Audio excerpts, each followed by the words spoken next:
好，欢迎您回到新闻大白话的节目现场，我是钳子，介绍这1个小时的来宾。首先是耶鲁政治学博士郭正亮，大家平安。前空军副司令张延廷将军，钳子好，大家好，以及淡大战略所教授李大中老师。主持人好，大家好。好，观众朋友，我们来看看中东的局势。首先是伊朗，它的攻势猛烈啊，包括您看到美国驻伊拉克的使馆在礼拜天传出来遭到袭击。更进一步的是，我们看到美国已经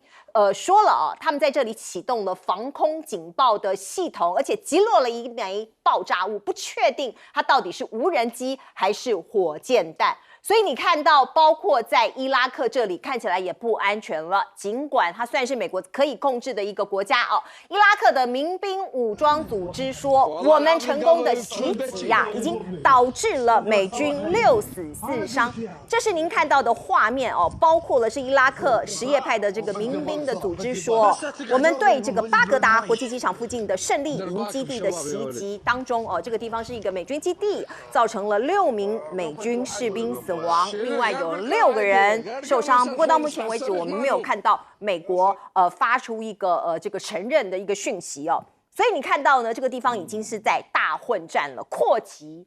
及整个中东地区哦。包括你看到伊朗说，战争发生到现在2个多礼拜，他们对美国还有以色列哦，包括一些基地啊，发射了700枚的飞弹。还有包括3600架的无人机，所以造成了很多的混乱跟伤亡。另外呢，伊朗还说，他打击福特号之外，还有他的航母后勤哦，所以他已经发出了警告哦。包括这个伊朗已经讲了，到目前为止哦，他们击中18艘美国和以色列相关的船只跟油轮，并且把200个关键战略目标列入打击计划。而且前一阵子已经讲了，他们摧毁了4套的萨德系统哦，所以你看到，包括伊朗哦，已经超乎了世人的想象，包括他的高层已经都被斩首了，怎么还能够顽强抵抗到现在呢？而且看起来是成功的打击了美国还有以色列，包括你看到他的第54轮的攻势，他怎么说呢？他说：“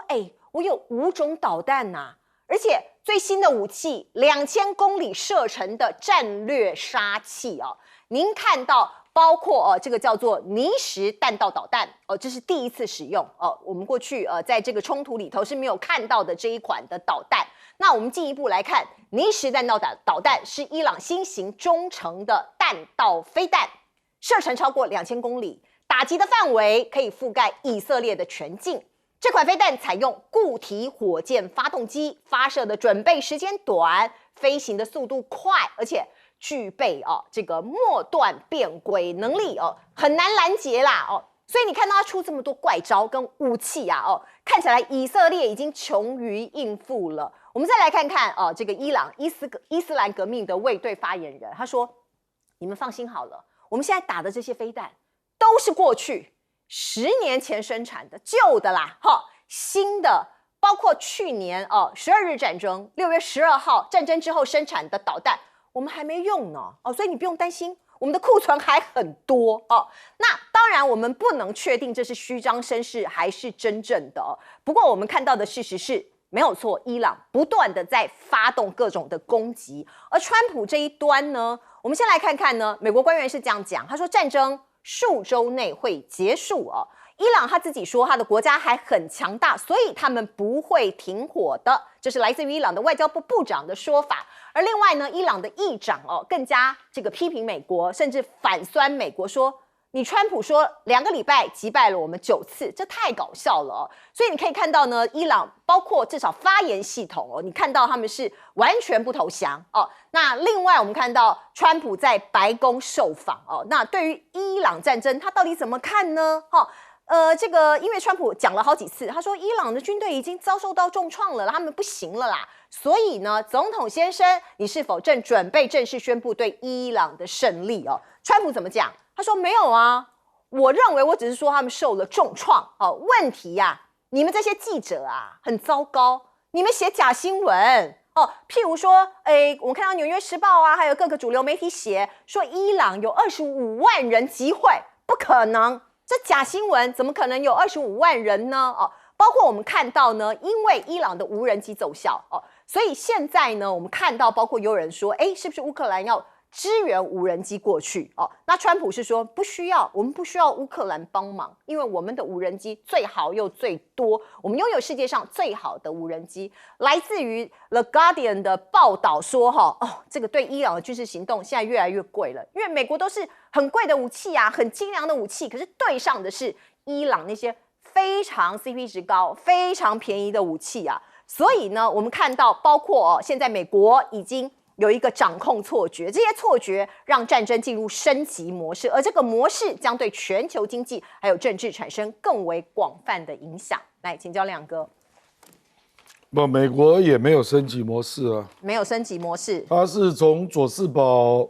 日本的那个2栖驱逐舰调了2500名陆战队31师，那要去伊朗嘛，那大概要将近2个礼拜才会到吧？对，迪里波里。那你去想啊，2500个陆战队能干什么？精准斩首。你根本不知道他在哪里呀。我跟你讲，现在伊朗的运作决策还有重要的导弹、无人机都在地下。如果事实上美国大概知道在哪里了，可是你要找到入口啊，你要真的冲进去打，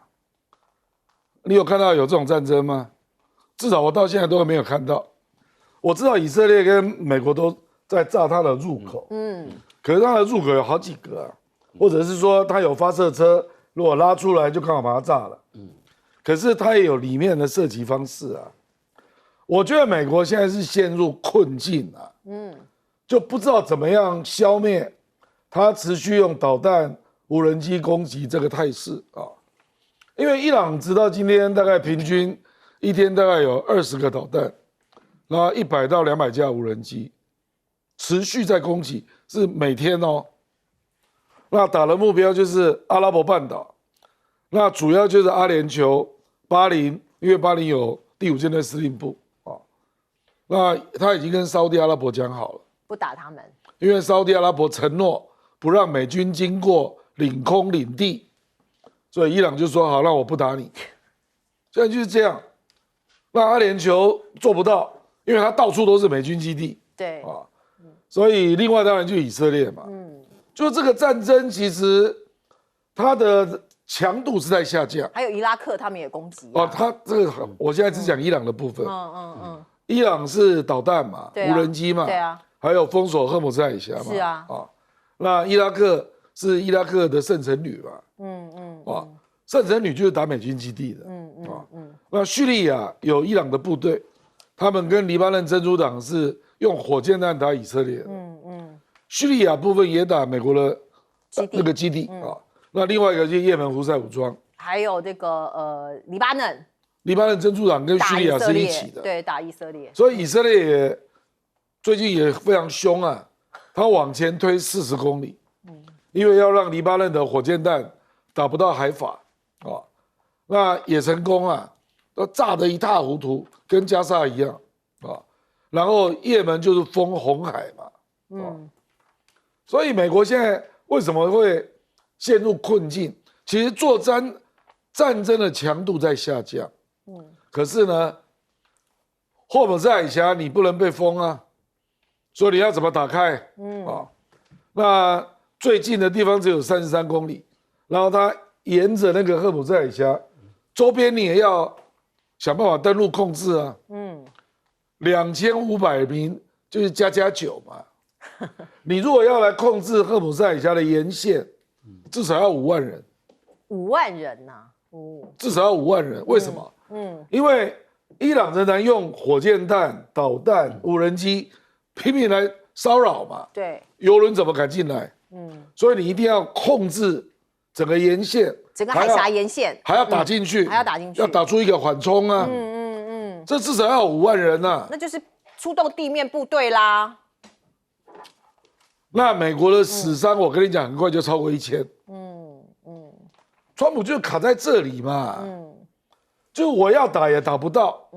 地面上的大概都差不多了，然后都在地下。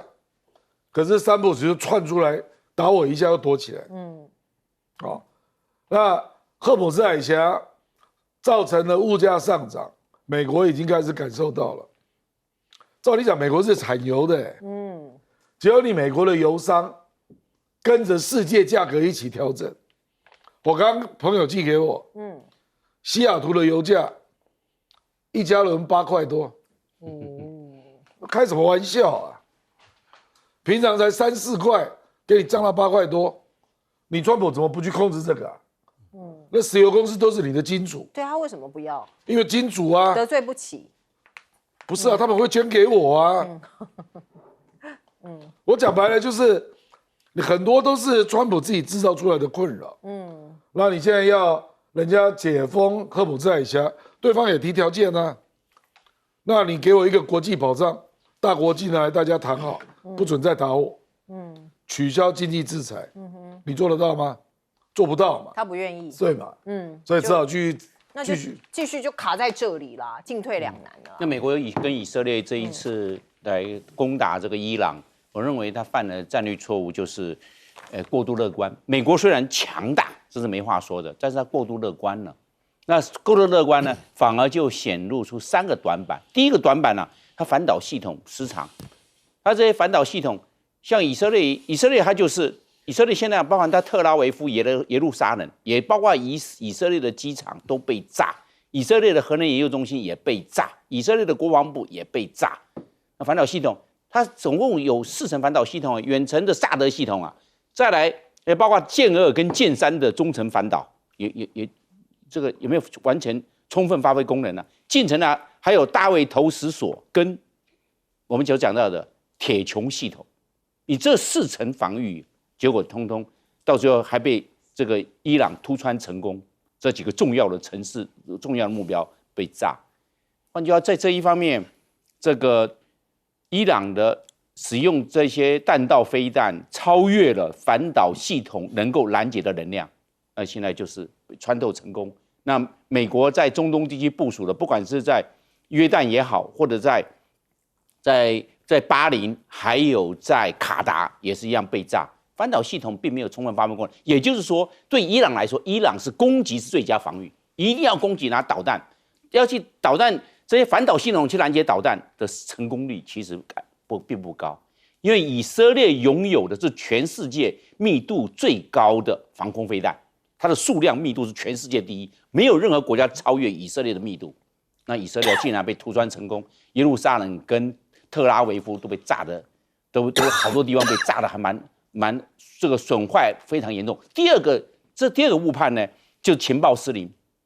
那个美国总统川普说，伊朗已经没有这个弹道飞弹跟他的无人机已经所剩无几，已经伊朗没有战力了。结果这个真实承诺还一波来，现在已经50多波了，已经超过53波了。换句话还有换句话说，川普总统下面的情报机构的这方面的研判研析出了问题。过度乐观，而且战果鉴定失误。这战果鉴定怎么战果鉴定的？是不是被伊朗他的欺敌措施、伊朗的伪装措施？你打的是伊朗的假目标，有很多一部分是这个样被骗了。结果精锐过去，这些美国的远距遥控武器过去，以色列远距遥控过去，结果炸的是大部分有很大的一部分是假目标，被骗了，以为摧毁殆尽。结果战果鉴定没有落实，结果造成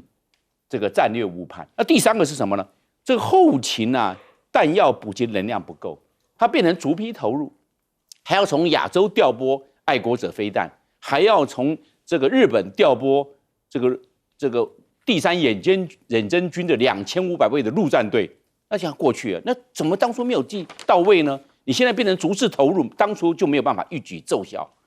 然后航空母舰也不够，2艘航母打军是不够的，可能要4艘航母打军对伊朗，因为伊朗毕竟这个国家大，165万平方公里的土地，又加上9000多万的人口，所以它的体量够大，怎么当初可以这个轻敌的掉以轻心，造成这个后勤能量不够，现在还要再继续补给，那这样的话，换句话说，会被伊朗的不对称作战破解。那目前就以色列也好，美国也好，就面临了这个窘境。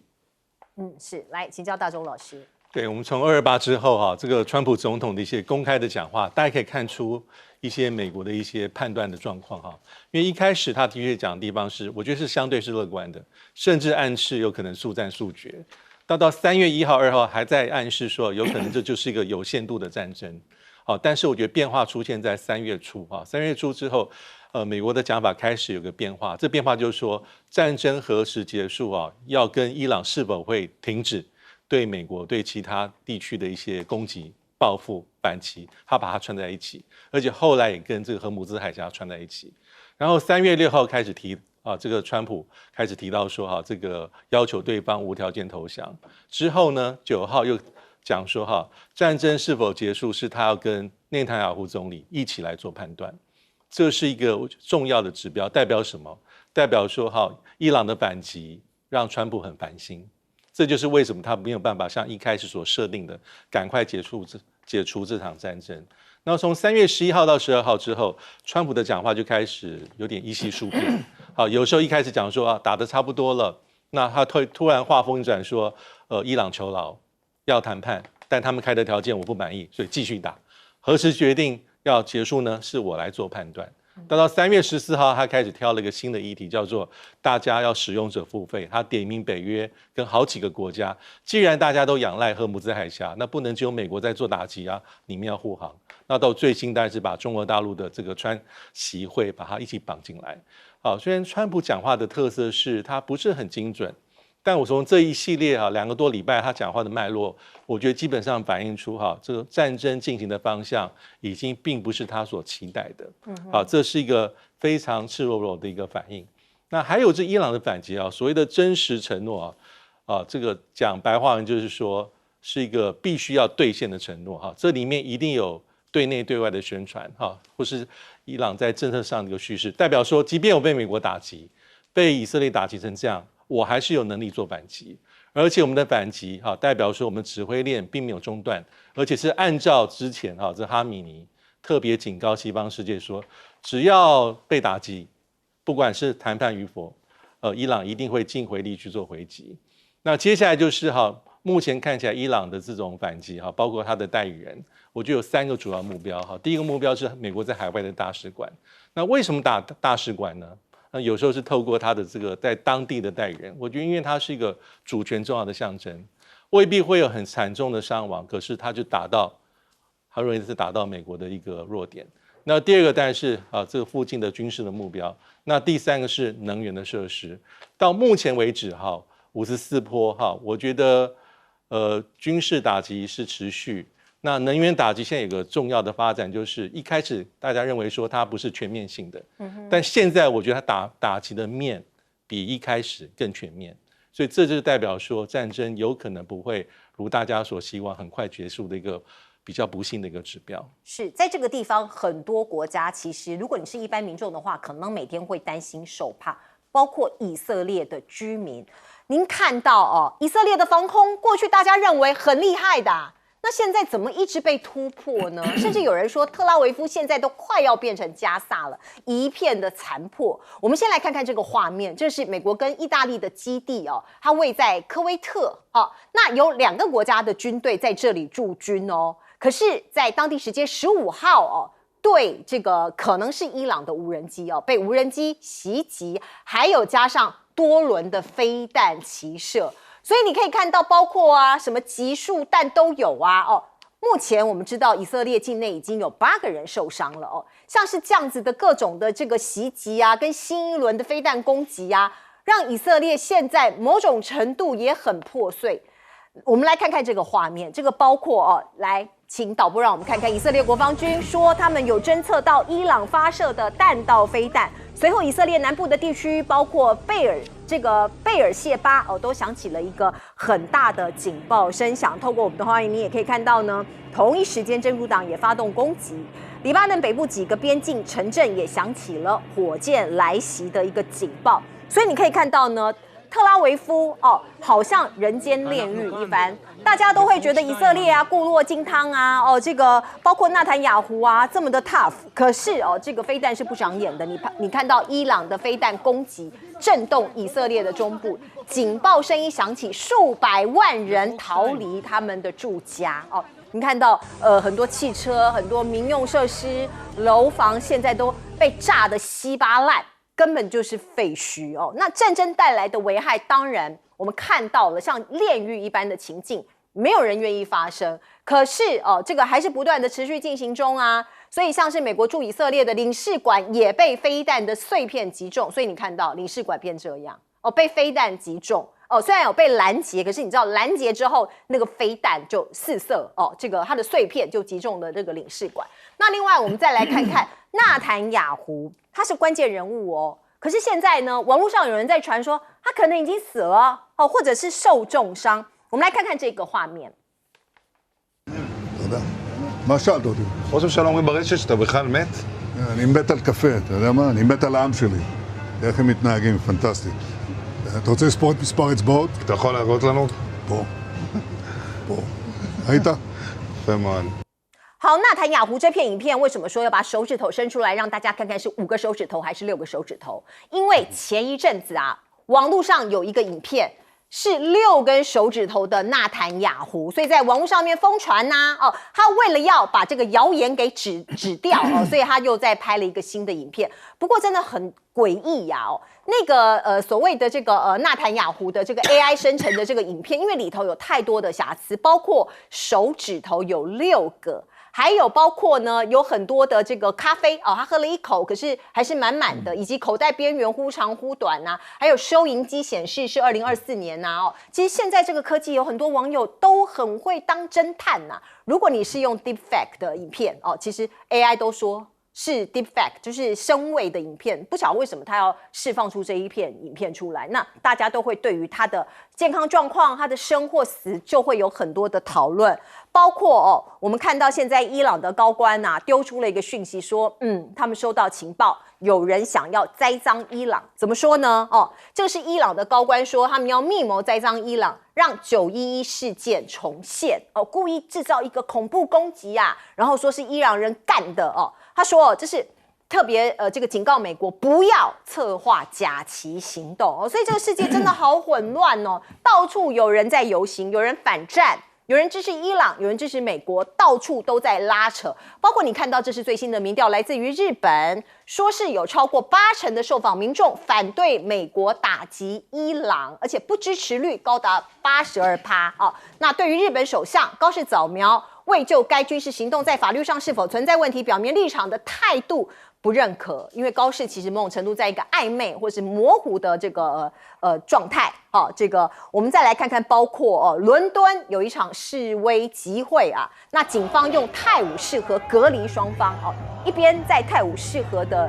右边，一边在左边把他们隔开。那当然我们看到包括法国西班牙这个欧洲好几个国家接连爆发反战的抗议行动，谴责美国、以色列对伊朗来动武。大家要知道，在欧洲有超级多的穆斯林那另外，西班牙首相他重申反对美国跟以色列打击伊朗。我们来听听看他怎么说。Le digo a la derecha y a la ultraderecha que no pueden estar apoyando a quien incendia el mundo y luego quejarse del humo que provoca ese incendio. Que no se puede sorber y soplar al mismo tiempo. Y que la medida que más vidas salva y menos onerosa tenemos es que digan no a la guerra para que esta guerra acabe cuanto antes. cuanto antes. 好，这是来自于西班牙首相 Sanchez 他3月13号的公开演说。来，请教老师，亮哥。其实如果这样耗下去打消耗战以色列的面积只有2.2万平方公里，我们台湾是3.6万，很小。伊朗是165万平方公里，82倍大。你认为谁会倒霉？当然是以色列嘛。因为你以前是因为人家打不到你现在为什么比较容易打到？因为连约旦的雷达站都被毁了。有人就说，以色列的对于飞弹的预警时间，从过去最长15分钟，现在只剩下1分钟。因为阿拉伯半岛的雷达都被毁了都被炸了。然后第二个就是它的铁穹也已经破了因为铁穹主要是针对火箭弹、低空的。那导弹来你怎么办？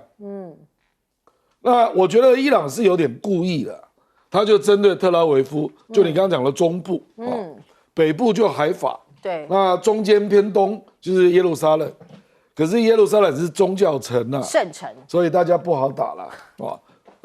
像那个伊朗的库姆，以色列也没打，对啦，那是什叶派的宗教城嘛，是啊，那个这个精神领袖的东西，所以我觉得伊朗是摆明了要让以色列的经济破产，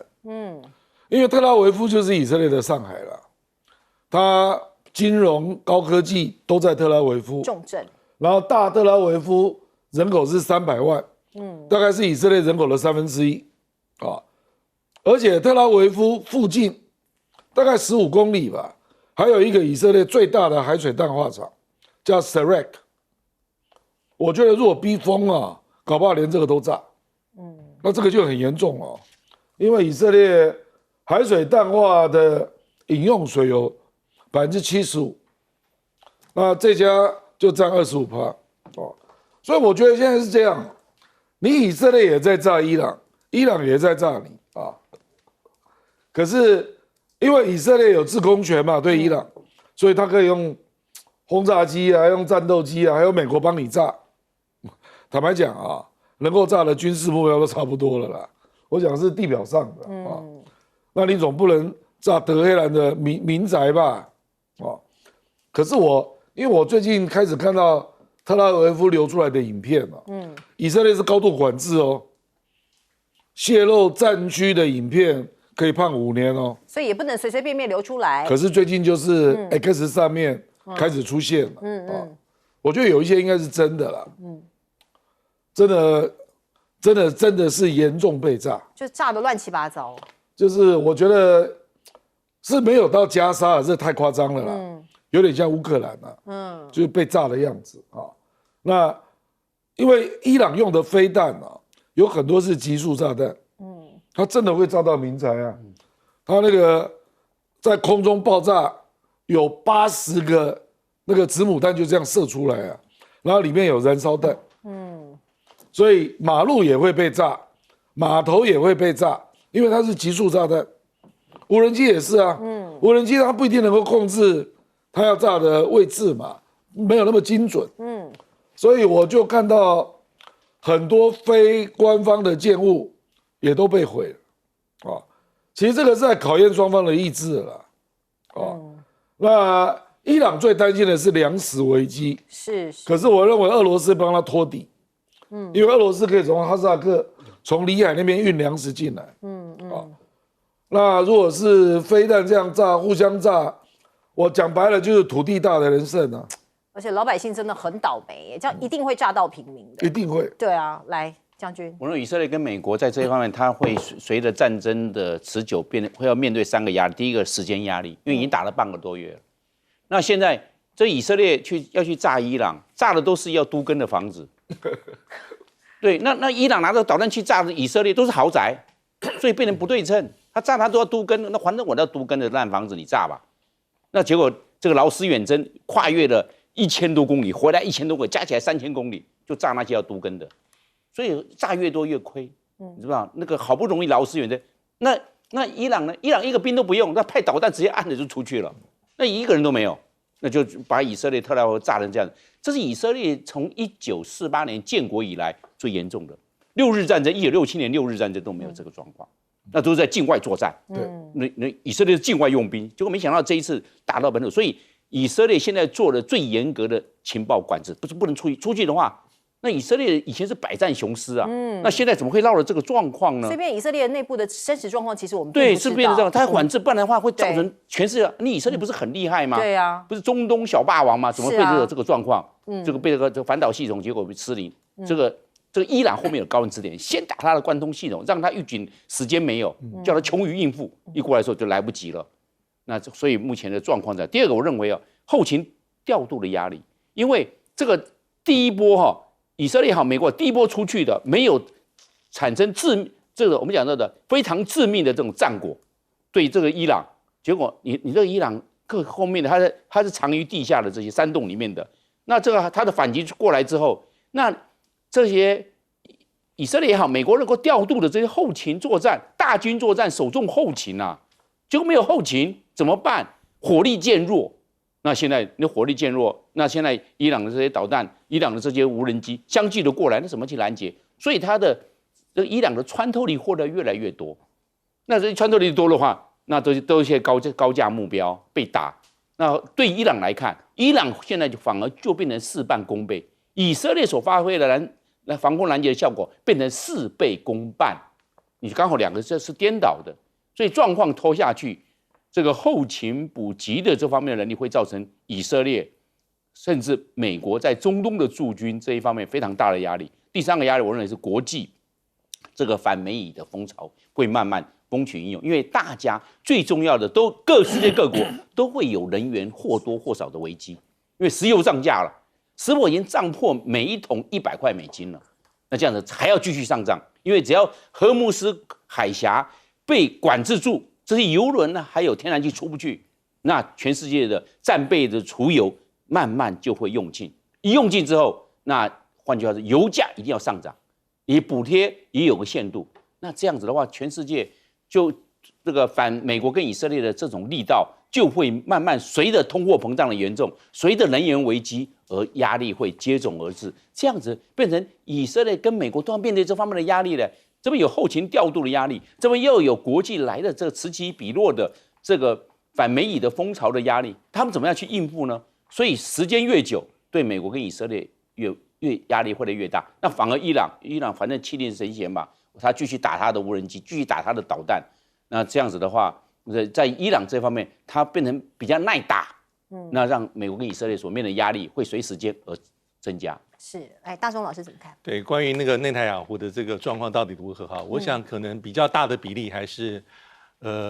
一些宣传或是网络上大家很有心好奇的人去做的一个诠释，对不对？因为当他要澄清的时候，在咖啡厅拍了这个影片，那马上又被说是有 AI 生成的痕迹哈。但我们要知道说哈。在战争爆发的时候，尤其是非常紧张升高的时候，类似的这种新闻或是认知宣传都有。我们回顾一下2022年2月份的俄乌战争一爆发之后，2022年最明显，当时有无数的传言或是媒体的分析说，普丁可能再见了，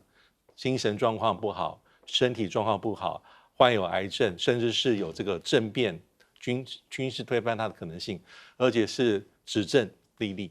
但是战争打到现在4年，普丁的健康还可以，看起来没什么大碍，普丁的统治的地位也是没有问题。那当时甚至也有人说这个泽连斯基已经逃离首期基辅我想这里面还是有一些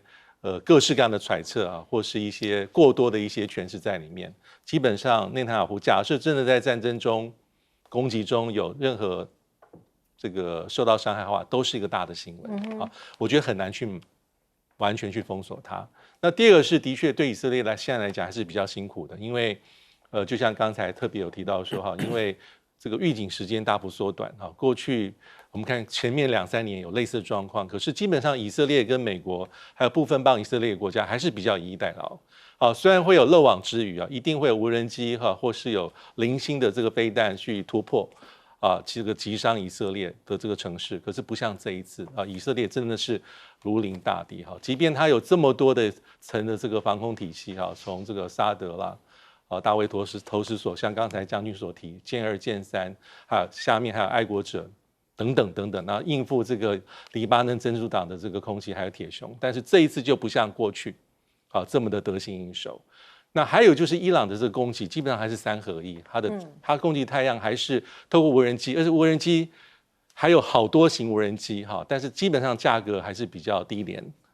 大量的。那再结合什么各式各样的弹道飞弹它有所谓的比较短程的弹道飞弹比如说法塔赫，我们非常熟悉增程的法塔赫300到500公里，还有在700公里更加精准的这个短程弹道飞弹，还有各式各样的中程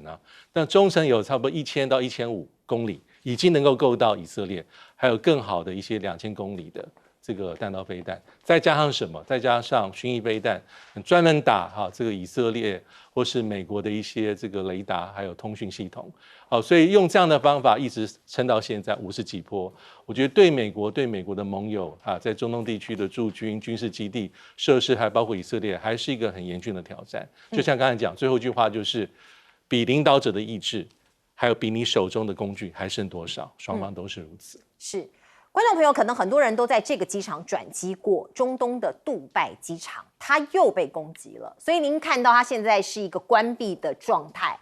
杜拜机场遭到无人机袭击，油槽窜出了通红的火舌，这个画面，观众朋友您可以看到哦，这个是杜拜机场附近的一座油槽，16号凌晨起火。杜拜的媒体办公室说，起火原因跟无人机相关事件有关，目前还好没有传出人员伤亡。不过有旅客等待本来应该要在杜拜转机的我们台湾的朋友说，现在飞机可能会无限期的 delay 啊，因为不知道什么时候可以安全的起飞。而另外我们看到呢，这个战争哦，让我们所有全世界的人都遭受到大大小小不同的影响，包括您看到哦，川普最新的一个说法是说，你中国啊也需要负点责任哦。如果你没有帮助大家一起打通赫姆兹海峡的话，那我可能会取消川习会哟。哦，这是来自于《金融时报》的报道。哦，川普接受访问，他说：“我可能会延迟跟习近平的北京峰会，因为啊，中国有90%的石油会经过赫姆兹海峡，那你应该要有这个责任来维持秩序呀。所以呢，如果你中国不回应的话，那我可能就取消或推迟这个川习会。”那另外呢，中国外交部有什么样的反应呢？外交部来自于中国外交部是说，中美双方就川普总统访华的事情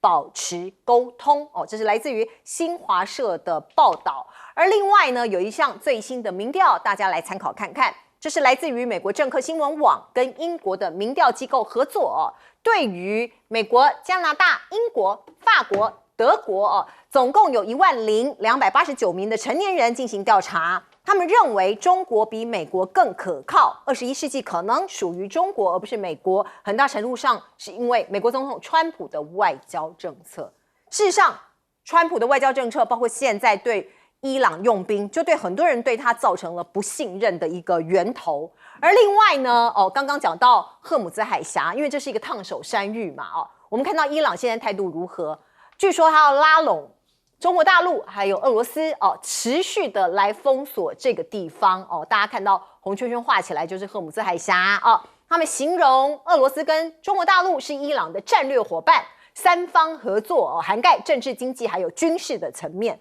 所以某种程度呢，赫姆兹海峡断航这件事情呢，可能对一些国家有利，对一些国家就很不利了。包括您看到国际油价礼拜一就是今天再度走高，两大指标的原油期货，包括布兰特以及西德州价格双双冲破100元大关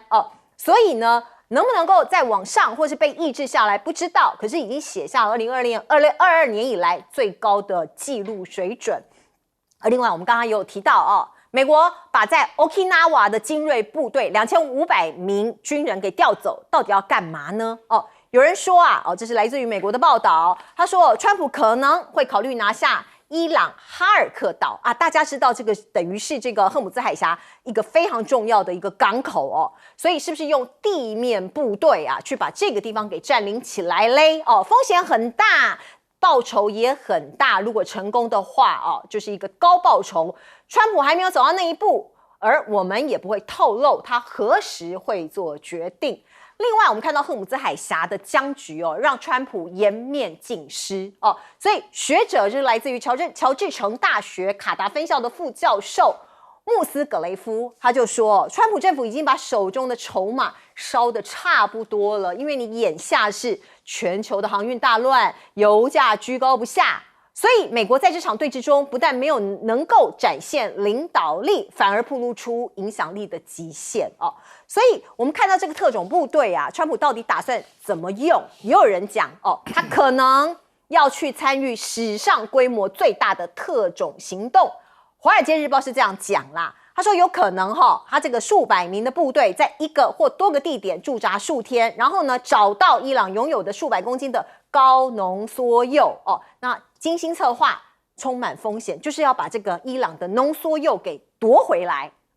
如果是这样，它的难度可能跟夺这个哈尔克岛一样，都很难。那另外我们看看伊朗现在大家知道他被轰炸前，其实在跟美国做谈判据说谈判的内容是什么这是伊朗的外长讲的。他说，其实伊朗在跟美国的核谈判中，他们已经让步了。他们伊朗愿意提出稀释这个60%的浓缩铀，440公斤这个他要把它交出来那来表明说他们没有意寻求核武的这个野心所以现在呢，400多公斤的浓缩铀被埋在炸弹正在炸的核设施的废墟底下。伊朗说，那我现在就不打算取出来了啊。好，来请教亮哥。川普讲的话你最好都让子弹飞一下了，因为很快他就自打脸，已经好几次了。比如说赫姆兹海峡被封，他第一时间的反应是：我们美国油多的是啊，我们赚爆了。隔天派飞机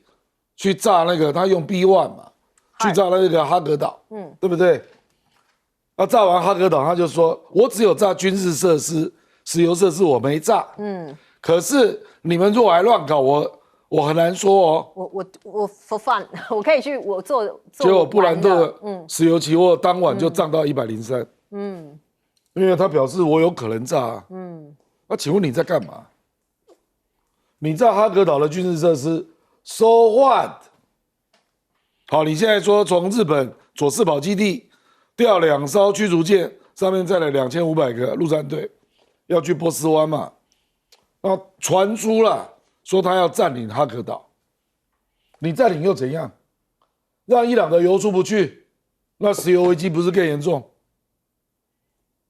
我不知道他要干什么了，而且你能够占领吗？好，我们就假设2500个你就占领了，在那个岛上，那你就一天到晚被轰啊，因为这个陆战队就跟那个82空降师一样。他们都是完成任务就离开的，你现在要常驻那又传出另外一个说要占领霍姆兹海峡的两岸，就那个30公里那个33公里霍姆兹海峡并不只有那个尖的那一块，那个33公里这里。那请问沿线呢？这边沿岸很长啊。那你要驻守吗？我跟你讲如果沿线他都要驻守，是。而且还要往内打出一个缓冲区，往里面再打。对，这边也要打，避免被攻击啊。对，有专家估计了，至少要派5万人。5万人，我看你怎么弄，不然你就是占领了，然后你就一直被轰嘛。那像火箭弹、无人机一直打你，所以你只要扩大缓冲区啊，要避免让他不能打你嘛。对，以色列对黎巴嫩真主党就这样干啊，所以他往黎巴嫩打进去。打40公里，你有办法打吗？你往前打就是3。我坦白讲，我认为川普都不知道了，所以他那种话都轻在公共他现在甚至还对人家说，人家问他说你为什么决定开战？你是凭直觉啊？他现在要甩锅了。他说不是，我听3个人的建议，一个是我的女婿 Kushner， 一个是中东特使 Witkoff。还有一个是海格塞斯防长，对不起啊，库斯纳懂什么啊？威特口也是犹太人，我觉得他根本就是甩锅以色列。这2个犹太人得到什么军情？一定是以色列的报告嘛。是，所以我简单讲一句话，你被以色列骗了嘛。因为以色列跟你讲4天就差不多结束了，我斩首48个，很快伊朗就内乱了啦。他相信了嘛。结果并不如他所料。我们进一下广告。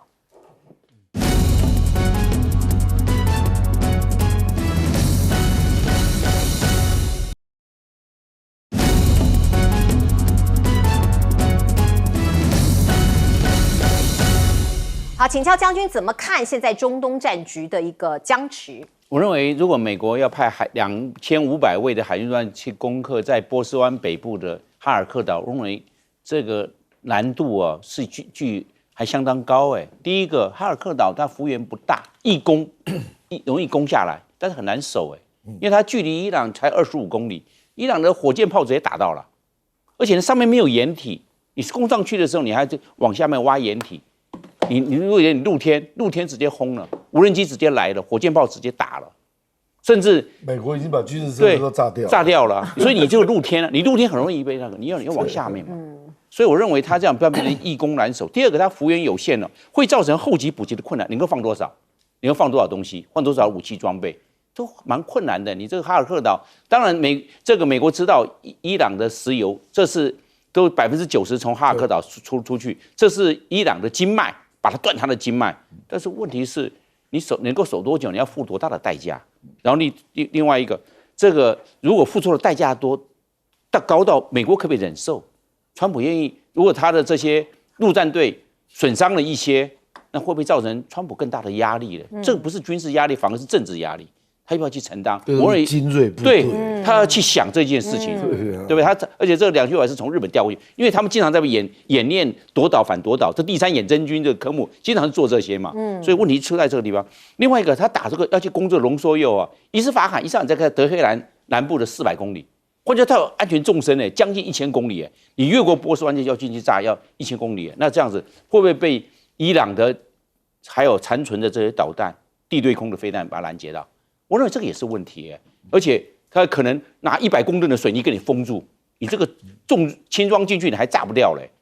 你还没办法夺到，你就跑，就赶快要撤退啊，要不然会被这个伊朗的革命卫队这个歼灭啊。听说已经分散了。对，又分散，他怎么可能440公里放一个地方？他分散啊，更难找，困难度很高。100公吨的水泥一封，你要去炸也蛮困难的。是，好，我们进一下广告。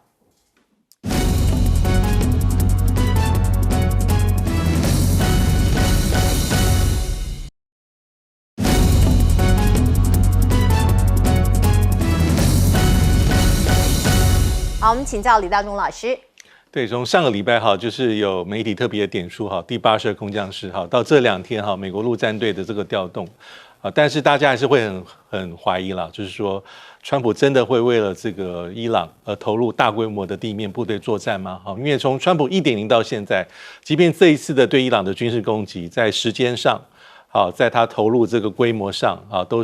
已经是创纪录了，但是他有一个底线，到目前为止从1.0到现在并没有打破，就是没有调动大规模的地面部队去作战，而且是长时间的。那即便委内瑞拉的这个行动也是快速进出这个数量有限的特种部队所以川普真的会为了这些目的，比如说要拿下哈格岛或是刚才所提到的要控制荷姆兹海峡的周边的安全地带，或者是说我觉得更匪夷所思，就是为了所谓的浓缩铀伊斯法罕地下深入到多深的地方去取出来，我觉得这都不是很符合一个成本效应的算计，而且更可怕的地方是赌注太高。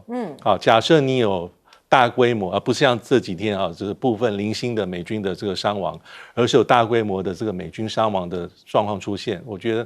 那对川普而言，应该是在政治上才是个致命伤尤其是今年这个美国的期中选举等等等等。但我相信这件事情目前是他脑袋里面最重要的一个事件，重要性已经超过关税之前，现在大家都淡忘，也超过他原本要规划比如说建高式扫描，乃至于月底所谓的川习会，因为他目前最重要的地方还是处理这伊朗事件，而且希望能够往他